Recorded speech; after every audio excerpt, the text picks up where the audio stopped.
haven't, or if you don't know how to make clove oil, I have a couple of videos and I'm going to link them down below. So today is the 7th of October 2022. So I'm starting my hair care journey today with you. So I'm going to document this until we see where the hair growth takes us. Okay, so yeah, so this is the oil I have and I'm going to use it even just right now.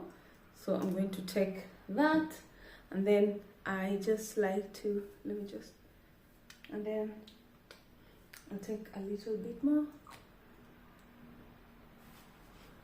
and do that a little bit more. Just what I like about these bottles, I got them from Amazon.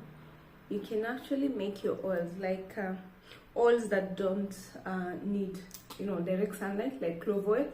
You just need to put them there, and then with the knob, it helps to just retain all the nutrients in there. So I'm just going to massage and make sure every part of my scalp has enough oil.